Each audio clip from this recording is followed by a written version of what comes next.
যেই বলেন কেউ ঠেকাতে পারবে না আপনাকে। তো যাই হোক, আপনারা সবাই ধানের শীষে ভোট দেবেন। অনেকে আছেন আমার নেতাকে জননেতা বিশ্বাস জাহাঙ্গীরকে চেনেন না, আজকে আপনারা দেখেন, যার জন্য আপনারা অপেক্ষা আছেন দেখার জন্য আমার মা বোন, আজকে আপনারা দেখেন যে চেহারা দেখলে বুঝতে পারবেন কেমন নেতা। যে কাউকে বন্দি করে রাখবে না, চাকরির জন্য টাকা নিয়ে রাখবে না, বলবে না যে আপনার ছেলেরা চাকরি দিয়ে দেবো, আমাকে 10 লাখ টাকা আমার অ্যাকাউন্টে দিয়ে রাখেন, বিগত দিন দিয়েছেন আপনারা, আমার মনে হয় না দেওয়া রাখবে না। মামলা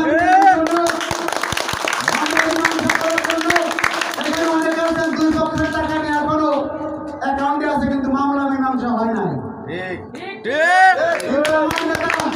আমার নেতার কোনো কিছুর অভাব নেই, আপনারা হয়তো জানান না, আমি অত বদ্ধভাবে মিশেছি আমি জানি, তাই আমি বেশি কিছু বলবো না। আগামী দিন আপনারা ধানের শীষে ভোট দিবেন তো?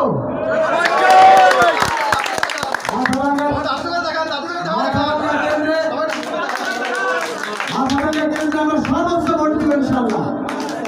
যে মানা করিকার বাড়িতে বসে থাকুক, আমরা জননেতা বিশ্বাস জাহাঙ্গীর আলমের বাইরে যাব না। এখানে ভাইয়ের নামে রাজনীতি হয় না, বাবার নামে রাজনীতি হয় না, বংশের নামে রাজনীতি হয় না, রাজনীতি হয় ব্যক্তি মানে যোগ্যতায়।